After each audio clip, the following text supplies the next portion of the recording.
नमस्कार, आभार, अभिनंदन, स्वागत आप सभी का। हेलो मनी नाइन, मेरा सवाल है मैं हूं विपुल सिंह। बाजार सुबह जो है एक तरीके से कहीं ना कहीं एक कॉशियस अप्रोच के साथ कामकाज कर रहा था। जिस तरीके से ये उम्मीद जताई जा रही थी कि आरबीआई की पॉलिसी का इंतजार बाजार कर रहा था, और जिस तरीके से हमने देखा कि ब्याज दरों में किसी भी तरह के बदलाव का फैसला नहीं लिया गया, उसके बाद से हमने देखा कि बाजार के अंदर जो बढ़त थी वो फिलहाल बढ़ती हुई दिखाई दी।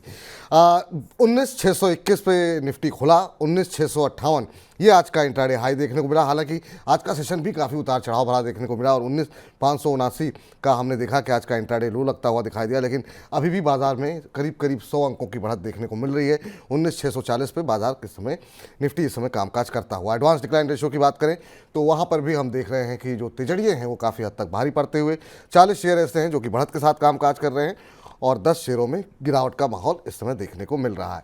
अब बड़ा सवाल यही कि बाजार की इस रिकवरी में मुनाफा वसूल कर लें, क्योंकि जिस तरीके की वॉलेटिलिटी हमने पिछले कुछ दिनों में देखी है, या फिर ये निवेश का सही समय है, क्या खरीदारी करके चलनी चाहिए, इस समय किस सेक्टर के अंदर जो है निवेश करना ज़्यादा फायदेमंद रहेगा, इन तमाम सवालों के जवाब देंगे। बाकी साथ साथ आपके जो प्रश्न रहेंगे उसके उत्तर भी देंगे।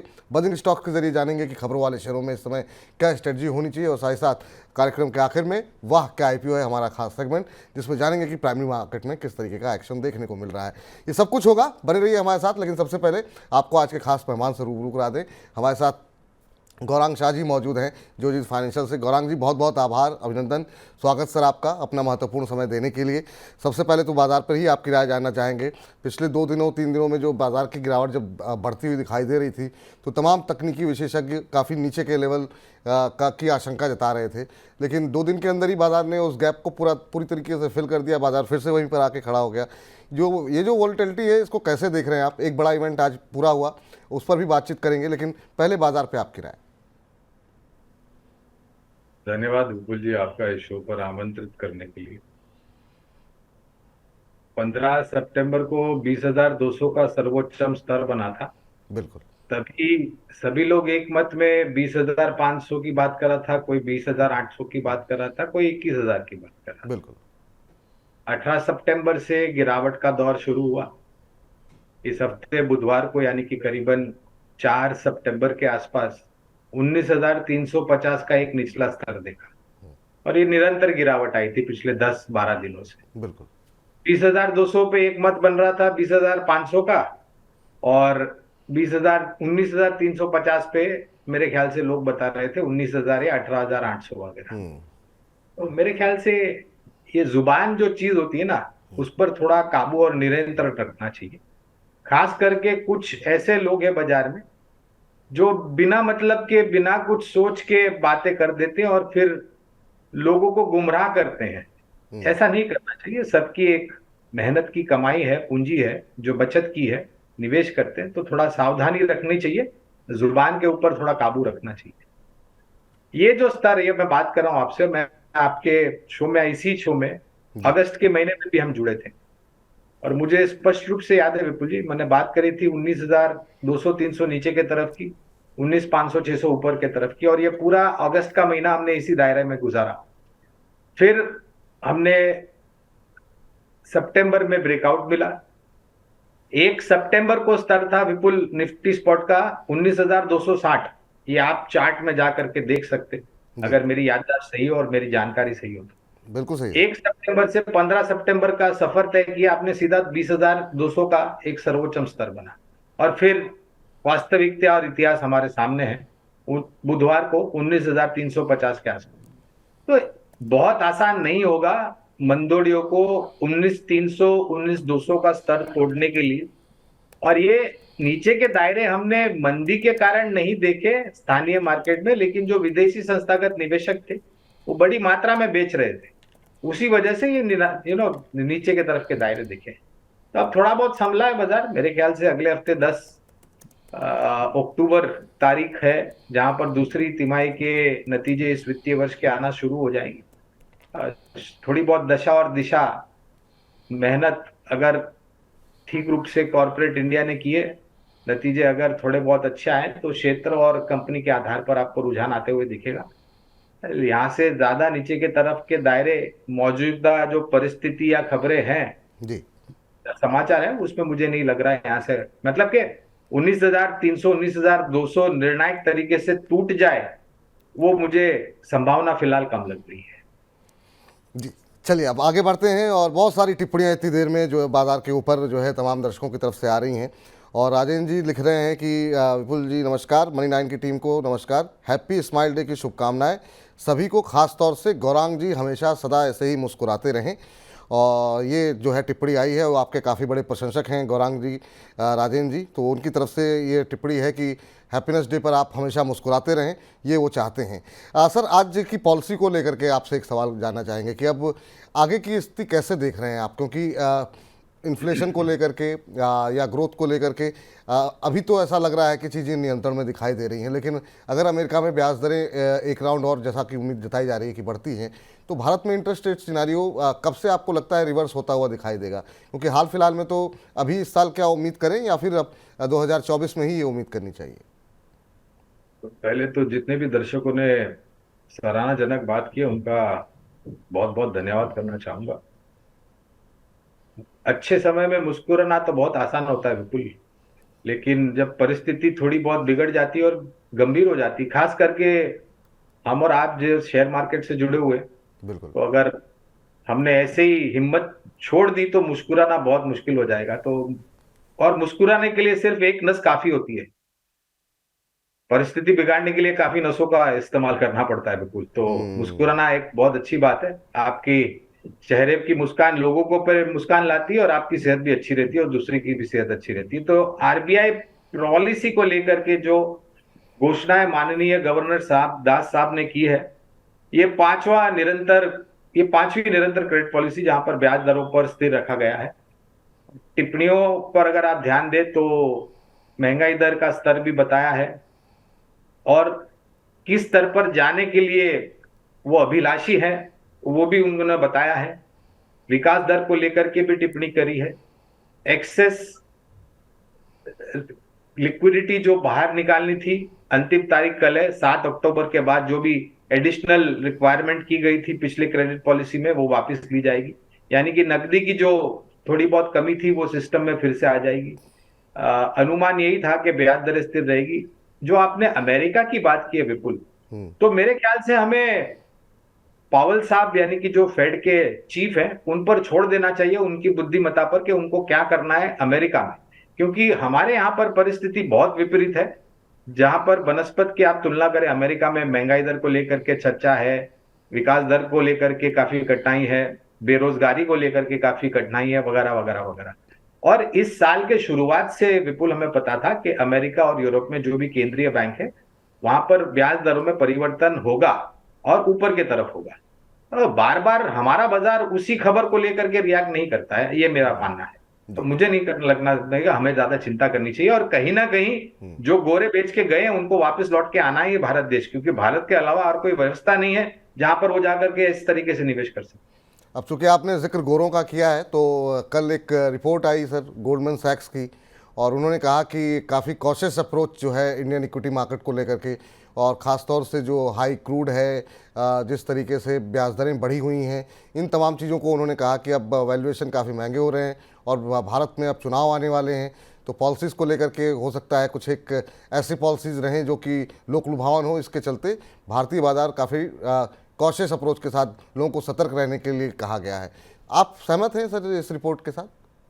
मैंने कहीं पर तो इन सब बातों को लेकर के एक टिप्पणी करी थी विपुल के, हम भारतवासियों को हमारे देश की जो इतिहास है और हमारी जो बुद्धिमत्ता है उस पर गर्व होना चाहिए।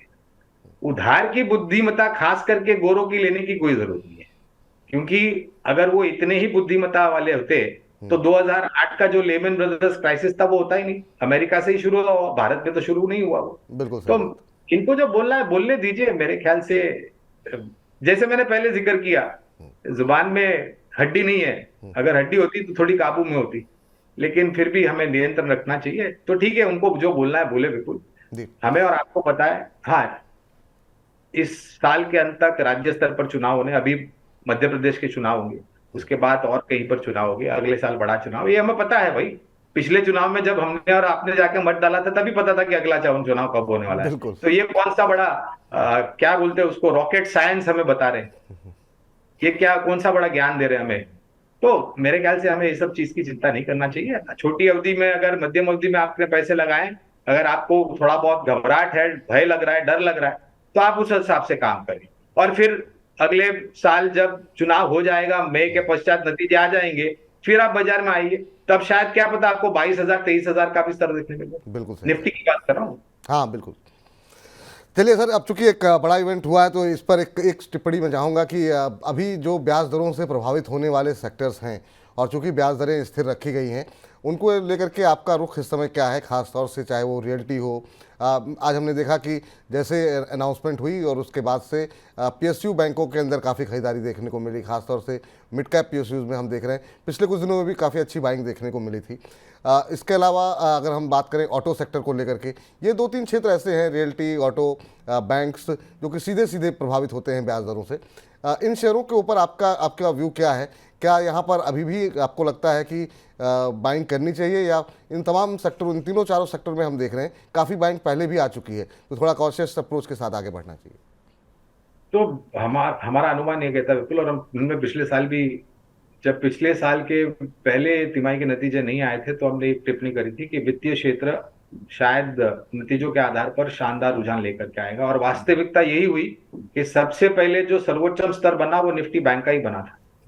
हाल ही में जो सर्वोच्चम स्तर बना, बिल्कुल जिस तरीके से रकम जुटाई जा रही है एनबीएफसी यानी कि नॉन बैंकिंग फाइनेंस की तरफ से, कंपनियों के तरफ से, सरकारी बैंकों के तरफ से और निजी क्षेत्र के बैंक के तरफ से, इसके साथ साथ जो माइक्रो फाइनेंस कंपनीज है विपुल, वो भी पूंजी जुटा रही है बाजार में से। तो अगर आप, और बजाज फाइनेंस ने करीबन 8,000 से ज्यादा करोड़ की पूंजी जुटाने की बात की है, ये खबरें आज सुबह की रिपोर्ट में, कल भी ये खबरें थी विपुल।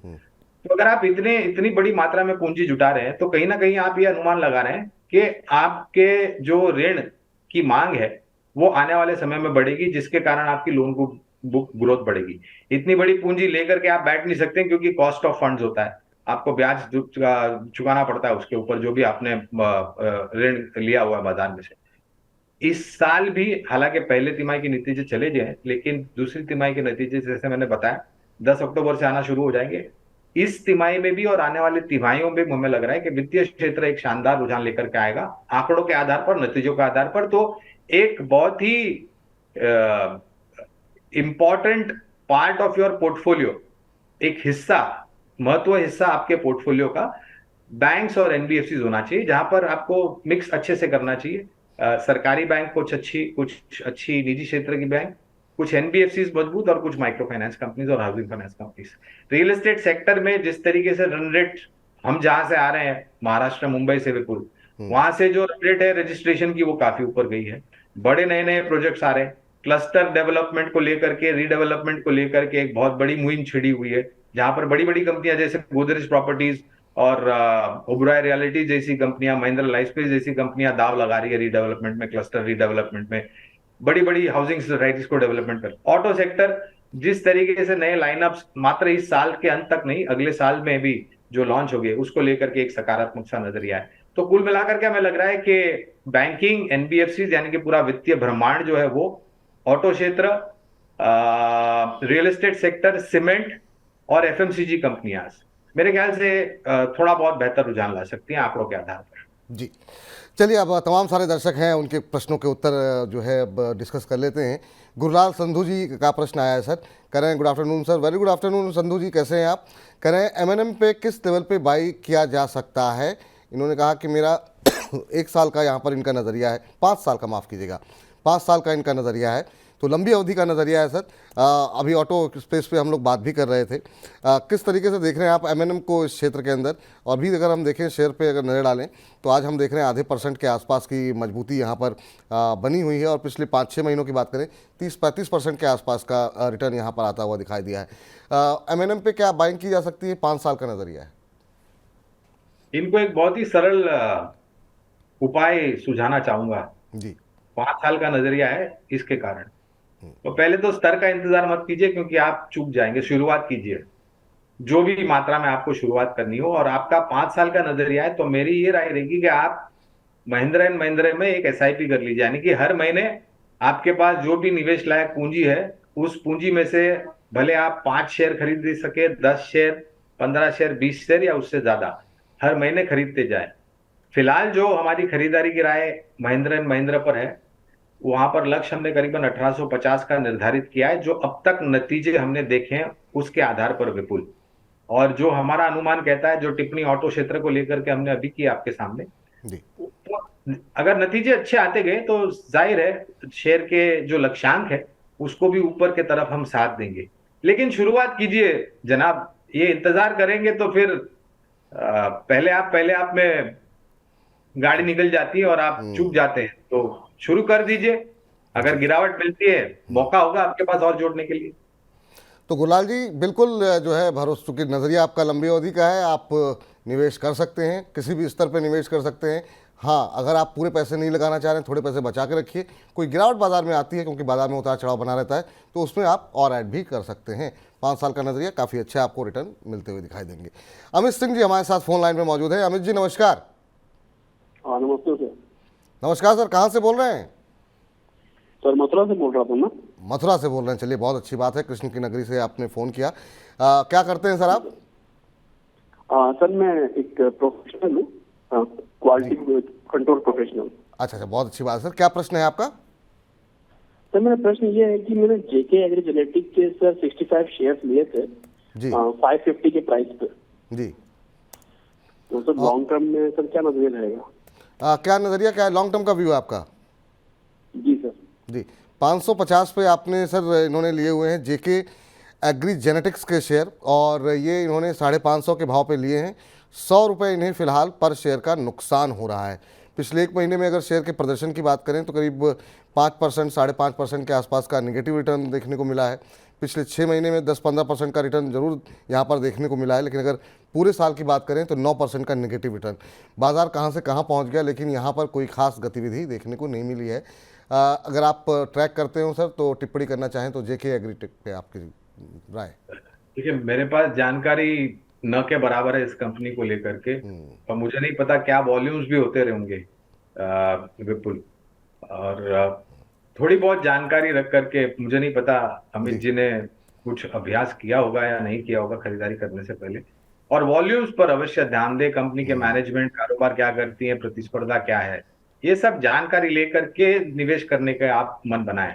किसी के कहने पर तो आपको बिल्कुल ही कहीं पर भी निवेश नहीं करना चाहिए।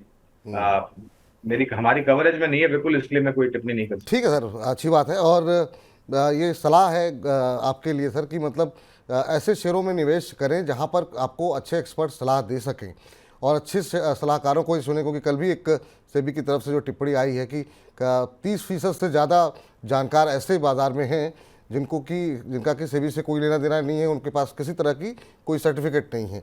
तो आप इधर उधर कहीं से भी सुन करके कुछ भी ना खरीद लें। तो ये आप थोड़ा सा अलर्ट रहेंगे, सचेत रहेंगे, तो आपके पैसे सुरक्षित रहेंगे। इस बीच चमनदीप सिंह जी का प्रश्न है, और ये कह रहे हैं कि भारत डायनेमिक्स के ऊपर इनका प्रश्न है। इन्होंने 38 शेयर ले रखे हैं 996 रुपये पे। अब इन्होंने नज़रिया तो हमें नहीं भेजा है सर कि ये लॉन्ग टर्म का नज़रिया है या शॉर्ट टर्म का नज़रिया है। 996 पे लिए हैं, 1004 का स्तर यहाँ पर देखने को मिल रहा है। इसमें भी हमने देखा कि थोड़ी सी सुस्ती जो है बीच में रही है। पूरे साल भर में 7-8% ही चला। पिछले 6 महीने में अगर हम देखें तो 3% के आसपास का रिटर्न देखने को मिला। भारत डायनेमिक्स अगर आप ट्रैक करते हो तो आपकी राय क्या रहेगी बीडीएल पे? आईपीओ के समय पर आईपीओ में लंबी अवधि के लिए निवेश की राय दी थी हमने। और ये जो सुरक्षा या रक्षा क्षेत्र है, डिफेंस जिसे हम कहते हैं, बिल्कुल अगर आप पिछले साल 1.5 साल का अगर आप रुझान देखें तो बहुत बड़ा आउट परफॉर्मेंस आपको दिखेगा। भारत डायनामिक्स ही नहीं, हिंदुस्तान एरोनॉटिक्स ले लीजिए, मझगांव डॉक्स ले लीजिए, कोचिन शिपयार्ड ले लीजिए, गार्डन रीच शिप बिल्डर्स ले लीजिए, बीईएल ले लीजिए, बीएचईएल ले लीजिए, बाकी अन्य कंपनियां जो भी इस रक्षा क्षेत्र से जुड़ी हुई है। और मैं तो ये मानता हूं विपुल के इनको अपना जो निवेश है, वो जो छोटा निवेश है उसको वहां पर सीमित नहीं रखना चाहिए। इनको भी, जैसे मैंने महिंद्रा एंड महिंद्रा में जो दर्शक मित्र ने हमें सवाल पूछा था, उनकी ऐसे ही राय दूंगा, इनको भी यही राय दूंगा कि ये सब रक्षा क्षेत्र या डिफेंस सेक्टर से जुड़े हुए जो भी स्टॉक्स हैं, वहां पर आप 3-5 साल का नजरिया रखें, क्योंकि इनकी जो ऑर्डर बुक है वो तो हर साल बढ़ती जाती है, हर तिमाही में बढ़ती जाती है। और आने वाले 3-5 साल में तो मेरे ख्याल से इनकी ऑर्डर बुक यहाँ से और भी मजबूत होगी। और उस ऑर्डर बुक पर काम करते हुए इनके नतीजे बहुत ही शानदार और बेहतरीन आएंगे। तो आप अपना निवेश जो है उसको सीमित मात्रा में बनाकर न रखें, निरंतर आप वहां पर अपना निवेश जो है उसको बढ़ाते जाएं, क्योंकि और नजरिया कम से कम 3 या 5 साल का रखें। हमें लग रहा है कि defence sector, power generation, power transmission, power equipments और भारतीय रेल से जुड़ी हुई जो कंपनियां हैं, सरकारी और निजी, ये सभी क्षेत्र में मेरे ख्याल से बहुत अच्छा कारोबार करेगी और नतीजे भी उतने शानदार आएंगे। तो पावर, डिफेंस, ये ऐसे सेक्टर्स हैं, पावर जनरेशन, डिफेंस, जहां पर कि आपको अगर लंबी अवधि के लिए पैसे लगाना है तो निश्चित रूप से अपने पोर्टफोलियो में अच्छे शेयरों को शामिल करें और अगले 3-4 साल 5 साल के अंदर आपको बहुत अच्छे रिटर्न वहां पर आते हुए दिखाई देंगे।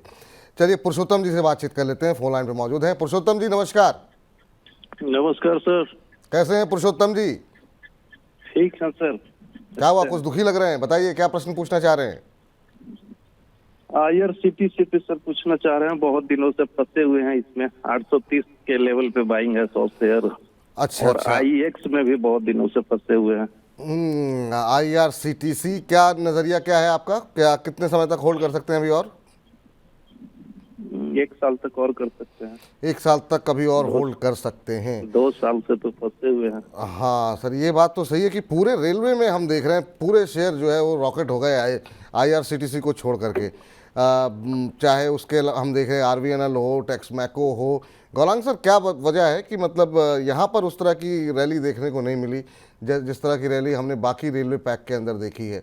जुपिटर वैगन हो, कोई भी शेयर आप उठा लीजिए रेलवे का, और उसमें हमने देखा है कि पिछले 6 महीने में 1 साल में ऑलमोस्ट डबल से ज़्यादा का रिटर्न होते हुए देखा गया है। IRCTC की सुस्ती के पीछे आप क्या कारण मान रहे हैं और इनके लिए क्या सलाह रहेगी? काफ़ी लंबे समय से होल्ड कर रहे हैं, थोड़े से परेशान लग रहे हैं। पिछले 4 साल में बहुत तीव्र गति से चला है ये स्टॉक IRCTC का। जब IPO आया था उसका स्तर भी हमें पता है, बिल्कुल। वहां से मेरे ख्याल से करीबन 3-3.5 हजार या उसके ऊपर के भी स्तर तक पहुंचा था ये। फिर कॉर्पोरेट डेवलपमेंट हुई, एडजस्टमेंट हुआ प्राइस और ये नीचे आया। और ये सबसे पहली कंपनी थी मेरे ख्याल से भारतीय रेल से जुड़ी हुई जो भारतीय सरकारी कंपनी जो लिस्ट हुई थी। और मुझे याद है निरंतर चल रहा था ये और बहुत ही शानदार रिटर्न खड़ा करके दिया है निवेशकों को।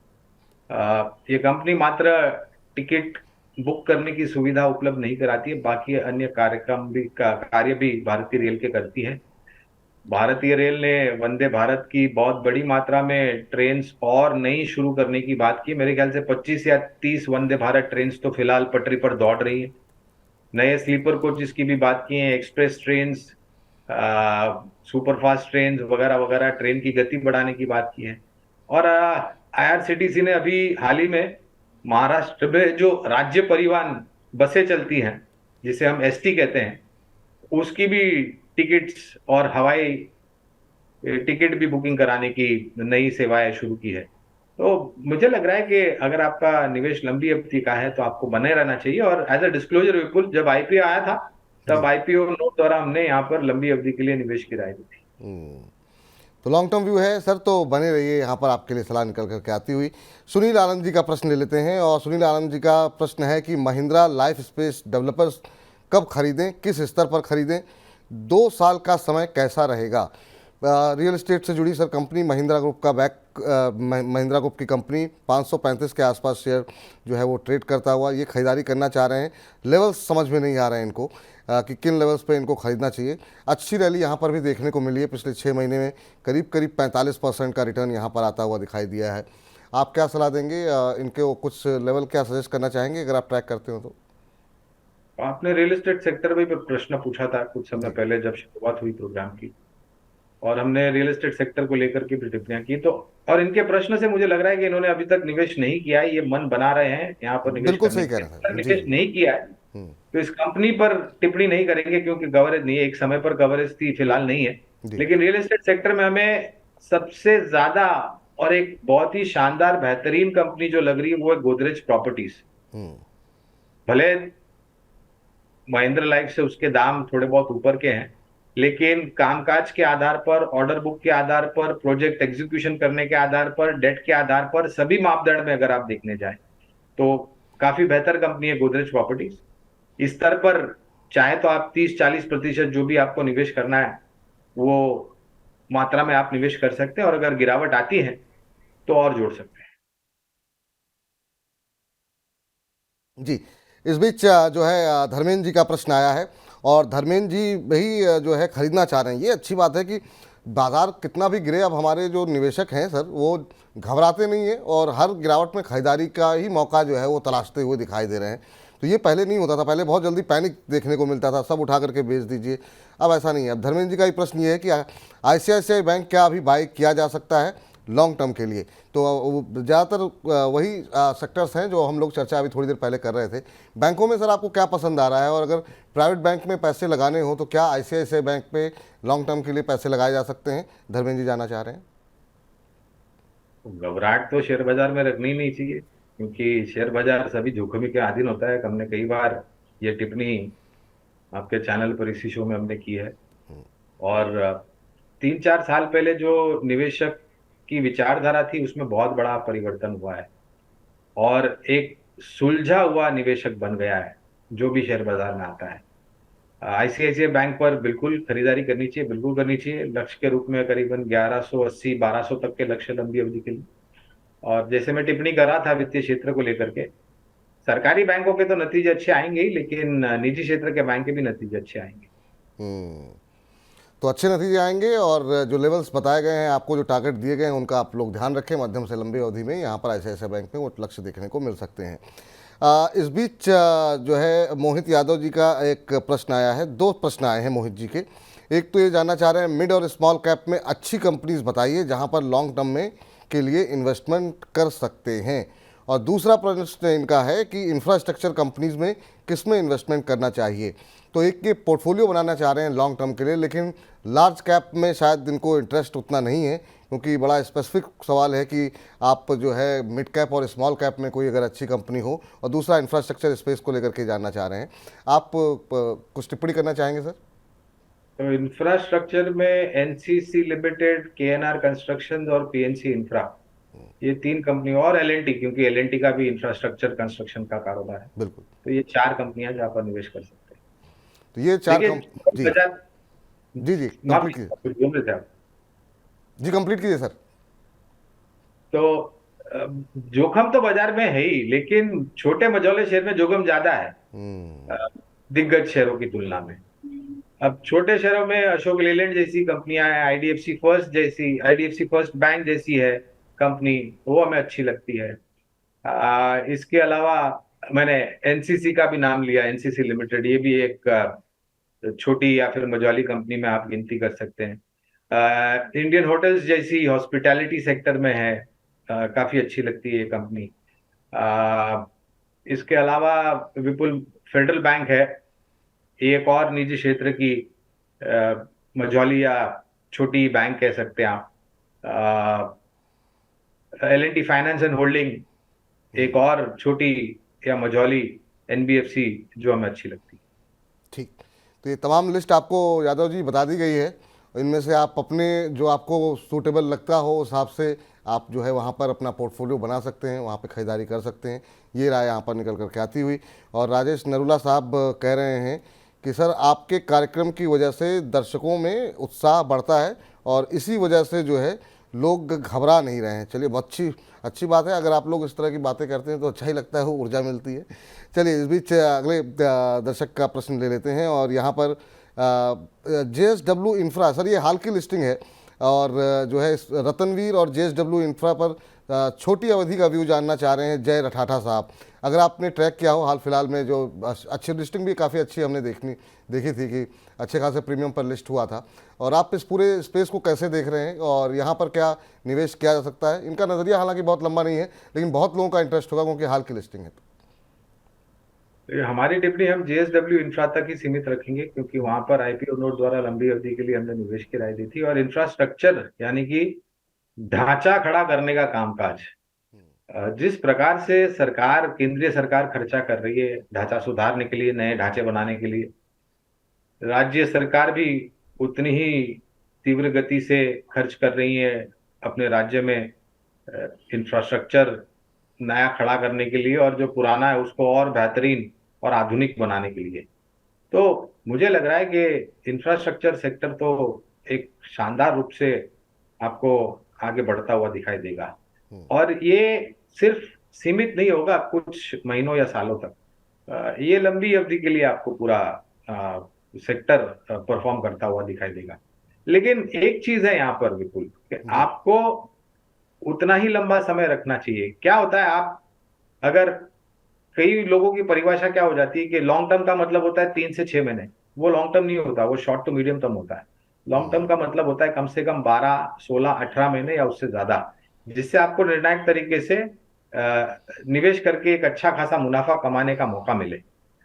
और मैं ये मानता हूं कि ये आधुनिकीकरण जो हो रहा है, ये और तीव्र गति पकड़ेगा आने वाले सालों में। तो मुझे तो लग रहा है इंफ्रास्ट्रक्चर सेक्टर एक बहुत बेहतरीन सेक्टर है, जहां पर आप लंबी अवधि के लिए निवेश कर सकते हैं। सॉरी, मैं, आपका प्रश्न क्या था, आप स्प्लिट कर सकते हैं। JSW इंफ्रा पर था उनका प्रश्न सर।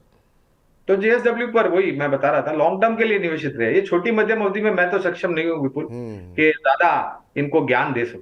जी, तो आपके लिए सलाह यही है, बिल्कुल आप निवेश कर सकते हैं, लेकिन नज़रिया लंबी अवधि का रखें, आपको अच्छे रिटर्न मिलेंगे। मोहित यादव जी और दो चार सवाल और आए थे JSW इंफ्रा पर, तो उम्मीद करते हैं सबको जो है उत्तर मिल गया होगा। अब्दुल रऊफ भगवान के नाम से इन्होंने अपनी आईडी बनाई हुई है। अब्दुल साहब कह रहे हैं कि is this right time to invest in Venus Pipe at the current rate. Venus Pipe पे निवेश करना चाह रहे हैं और अपनी शिकायत कर रहे हैं कि आप मेरा प्रश्न जानबूझ करके आपने मेरा प्रश्न छोड़ दिया या फिर आपसे गलती से हो गया। सर इतने सारे सवाल हैं, सब गौरांग सर से एक एक करके ही डिस्कस करेंगे, एक बार में तो सारे सवाल लेंगे नहीं। सर वीनस पाइप आप ट्रैक करते हो तो कोई टिप्पणी करना चाहेंगे? देखिए, पाइप्स और बाकी अन्य जो जल से जुड़ी हुई सामान या फिर उपकरण बनाते हैं, वहां पर वीनस पाइप पे तो कवरेज नहीं है। लेकिन ये जो हर घर में नल और नल से जल की योजना सरकार ने घोषणा की है, जी। उसके आधार पर हमें एक कंपनी जो अच्छी लगती है, वो है प्रिंस पाइप्स एंड फिटिंग्स। ये बुनियादी तर्क के आधार पर मैं बात कर रहा हूँ विपुल, तो वहां पर निवेश कर सकते हैं। ठीक, इस बीच एक और प्रश्न लेते हैं, फिर बजिंग स्टॉक्स पे चलते हैं। चंद्रशेखर पटेल जी ने प्रश्न भेजा है, कह रहे हैं सर जी सुजलॉन पे मैंने 1000 शेयर लिए हैं 22 रुपये के भाव में। तो मेरा सवाल है कि सुजलॉन की रफ्तार कहाँ तक जा सकती है आने वाले सालों में?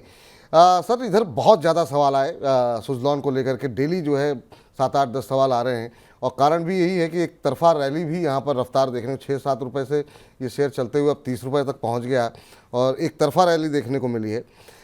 मुझे याद है पिछली बार आपने कहा था कि इसको बहुत सारे लोगों ने जो है सवाल किए थे, तो आपने कहा इस पर क्या टिप्पणी की जाए, और बहुत लोगों ने इसमें हाथ जलाए हैं।